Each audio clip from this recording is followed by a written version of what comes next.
জীবনে কেউ যদি একবার এই দোয়াটা পড়তে পারে ৭০,০০০ গুনাহ করার পরে সে জান্নাতে যাবে ইনশাআল্লাহ। এটা আমার কথা নয়, নবীজি সাল্লাল্লাহু আলাইহি ওয়াসাল্লামের কথা। জীবনে কেউ যদি এই দোয়াটি একবার পড়তে পারছেন, আল্লাহ রাব্বুল আলামিন তাহলে জান্নাত দেবেনই দেবেন, যত গুনাহ করুক না কেন, কোটি কোটি গুনাহ করুক না কেন। আমার আল্লাহ রাব্বুল আলামিন তাহলে জান্নাত দিবেন, জান্নাতে সে যাবে নিশ্চয়ই। এই দোয়াটা তোমরা শেয়ার করে দিবা, এটা তোমাদের ভাগ্য পরিবর্তন করে দিবে। নবীজি সাল্লাল্লাহু আলাইহি ওয়াসাল্লাম আমাদেরকে বলেন, যতই গুনাহ করো না কেন আল্লাহর কাছে ক্রোধন করো, আমার আল্লাহ কান্না শোনেন। আর আল্লাহ তাআলা জানিয়ে দিয়েছেন, আসরাফু আলা আনফুসিহিম লা তাকনাতু মির রাহমাতিল্লাহ। বান্দারে, যত জুলুম করেছো, যত গুনাহ করেছো, তুমি যদি আল্লাহ তাআলার কাছে মাফ চাইতে পারো, আমার আল্লাহর কাছে যদি দয়া চাইতে পারো, জীবনের সকল গুনাহগুলোকে আমি রব্বুল আলামিন মাফ করে দিব। বান্দারে, হতাশ হইও না, আমার রহম থেকে তুমি নিরাশ হয়ে যেও না।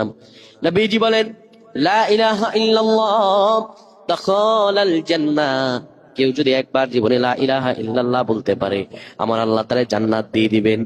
লা ইলাহা ইল্লাল্লাহ মুহাম্মাদুর রাসূলুল্লাহ যদি আপনি পড়তে পারেন, আমার আল্লাহ আপনারে জান্নাত দিবেন, আপনার জীবনের হতাশাগুলো কাটিয়ে দিবেন, আপনার জীবনকে লাবণ্যময় আর বরকতময় আমার আল্লাহ বানায় দিবেন। বল সুবহানাল্লাহ। জীবনে কেউ যদি একবার এই দোয়াটা পড়তে পারে ৭০,০০০ গুনাহ করার পরে সে জান্নাতে যাবে ইনশাআল্লাহ। এটা আমার কথা নয়, নবীজি সাল্লাল্লাহু আলাইহি ওয়াসাল্লামের কথা। জীবনে কেউ যদি এই দোয়াটি একবার পড়তে পারছেন, আল্লাহ রাব্বুল আলামিন তাহলে জান্নাত দেবেনই দেবেন, যত গুনাহ করুক না কেন, কোটি কোটি গুনাহ করুক না কেন। আমার আল্লাহ রাব্বুল আলামিন তাহলে জান্নাত দিবেন, জান্নাতে সে যাবে নিশ্চয়ই। এই দোয়াটা তোমরা শেয়ার করে দিবা, এটা তোমাদের ভাগ্য পরিবর্তন করে দিবে। নবীজি সাল্লাল্লাহু আলাইহি ওয়াসাল্লাম আমাদেরকে বলেন, যতই গুনাহ করো না কেন আল্লাহর কাছে ক্রোধন করো, আমার আল্লাহ কান্না শোনেন। আর আল্লাহ তাআলা জানিয়ে দিয়েছেন, আসরাফু আলা আনফুসিহিম লা তাকনাতু মির রাহমাতিল্লাহ। বান্দারে, যত জুলুম করেছো, যত গুনাহ করেছো, তুমি যদি আল্লাহ তাআলার কাছে মাফ চাইতে পারো, আমার আল্লাহর কাছে যদি দয়া চাইতে পারো, জীবনের সকল গুনাহগুলোকে আমি রব্বুল আলামিন মাফ করে দিব। বান্দারে, হতাশ হইও না, আমার রহম থেকে তুমি নিরাশ হয়ে যেও না।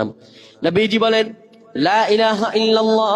জীবনে কেউ যদি একবার এই দোয়াটা পড়তে পারে ৭০,০০০ গুনাহ করার পরে সে জান্নাতে যাবে ইনশাআল্লাহ। এটা আমার কথা নয়, নবীজি সাল্লাল্লাহু আলাইহি ওয়াসাল্লামের কথা। জীবনে কেউ যদি এই দোয়াটি একবার পড়তে পারছেন, আল্লাহ রাব্বুল আলামিন তাহলে জান্নাত দেবেনই দেবেন, যত গুনাহ করুক না কেন, কোটি কোটি গুনাহ করুক না কেন। আমার আল্লাহ রাব্বুল আলামিন তাহলে জান্নাত দিবেন, জান্নাতে সে যাবে নিশ্চয়ই। এই দোয়াটা তোমরা শেয়ার করে দিবা, এটা তোমাদের ভাগ্য পরিবর্তন করে দিবে। নবীজি সাল্লাল্লাহু আলাইহি ওয়াসাল্লাম আমাদেরকে বলেন, যতই গুনাহ করো না কেন আল্লাহর কাছে ক্রোধন করো, আমার আল্লাহ কান্না শোনেন।